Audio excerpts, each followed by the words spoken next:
game, so if you got a 6 to 7-year-old machine, we'll still run on that as well. And that's one of the fun things for us about these big releases that have big betas and everything else. We get to do big tech upgrades alongside of it, which is going to let us do a lot more going forward as well. So we'll try and show you also one of the big new enemies here. Of course, lots of new monsters. I mentioned the Driders. There's also Dragoloths, Dretches. I seem to only remember the D ones, the Dryads. There's a few others that I'm blanking on, but there's a whole series of cool new monsters, and we're trying to find one of the big rare spawns in here.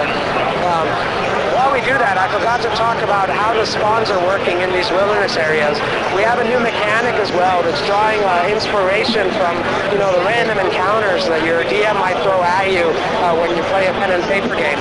So we have this system that's going to change up different spawns in different areas of the game, and those spawns sometimes can have logic.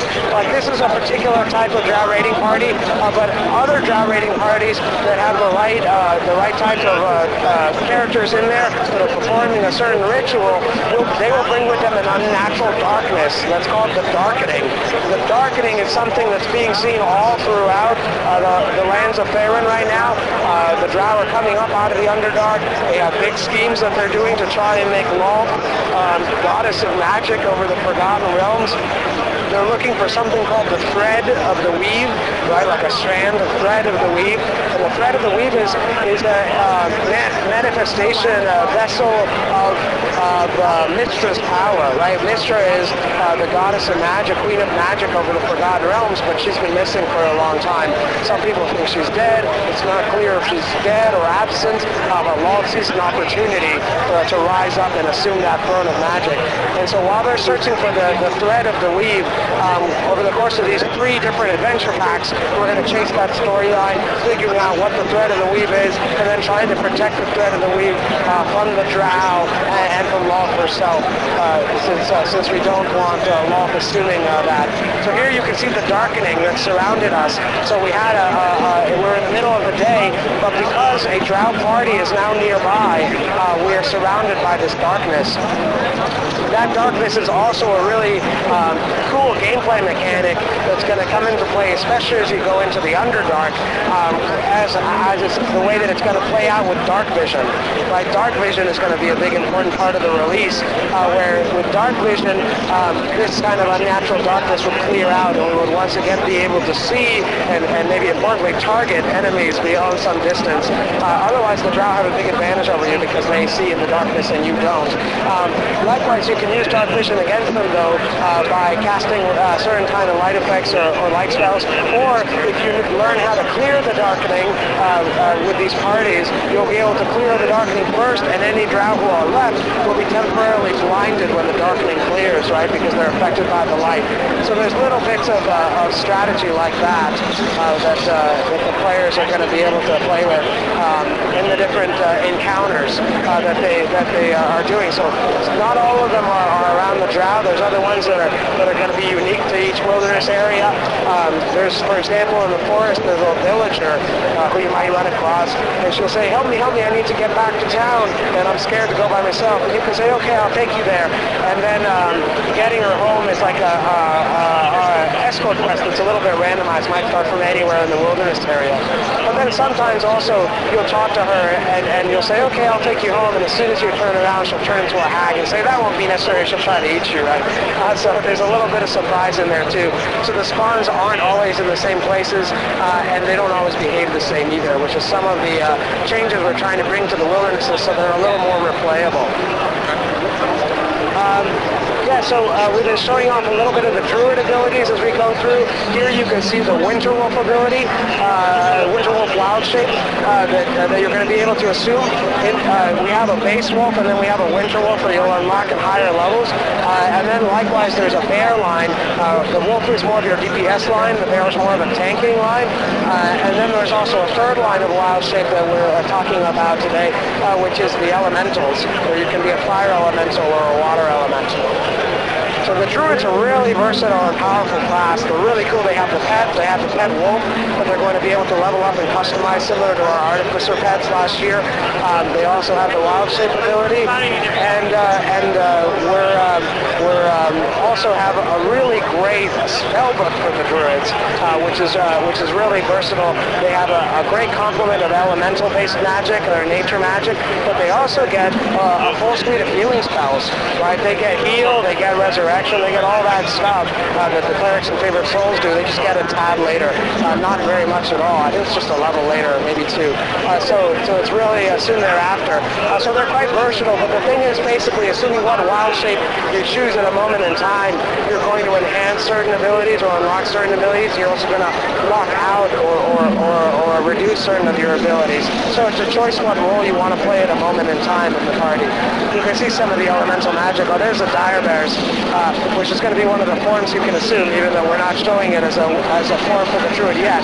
That will be one of the high-level forms for the Druid. It's just going to be really fun. Yeah, so I think, again, people know this, but the Druid is going to be available as part of the VIP program, so you don't have to buy the expansion right away. What you want to do is play a Druid, you can start at level 1, and as a VIP, you'll have full access to all the content between level 1 and 20. Play your Druid up at your own pace. Whenever you're getting close to level 20 and you're feeling ready to go do some of the expansion content, then you can buy the expansion at that time. So that's a really nice thing that we've done to be flexible to the players and to the VIPs, so that they can enjoy the Druid right away without having to buy the expansion.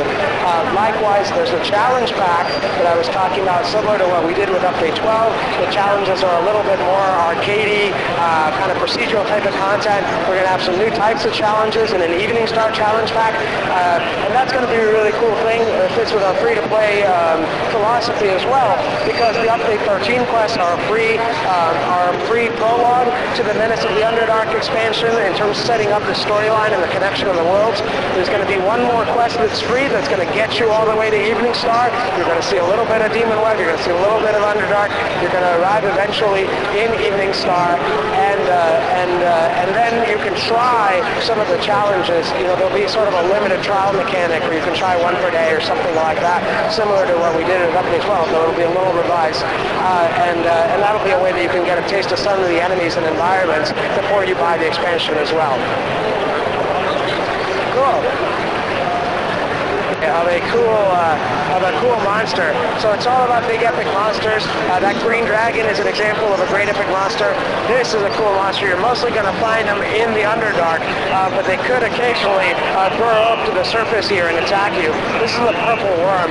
The Purple Worm is a really awesome monster. Sometimes they're going to, the big ones have a tail that can attack you at the same time, and we won't do it with this one, but one of their really cool tricks is that they can actually swallow you whole.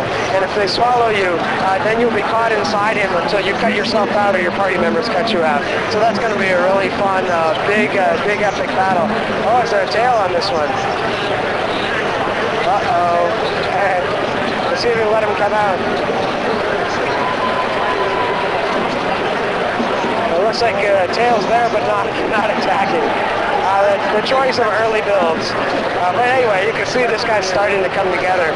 He's going to be really cool. That's an example of, of course, an all-new monster that has all new animations and things like that. We have a nice mix of monsters that are going to have, either new textures or behaviors like the Trow, or brand new monsters like the Green Dragon or the Purple Worm or things like the Dragolite. Oh, there's his tail. Well, you're in trouble now. Well, there you go. That's a special peek at the Purple Worm that we haven't been giving to everybody, but since you guys are some of our favorites, we went to in on it. Appreciate it. It's going to be really great. They're going to be menacing things to run across for sure in the Underdark. I don't know if we fully decided if I think they will be in the forest as very rare spawns, but definitely in the Underdark. Oh, he ate your panther? No way.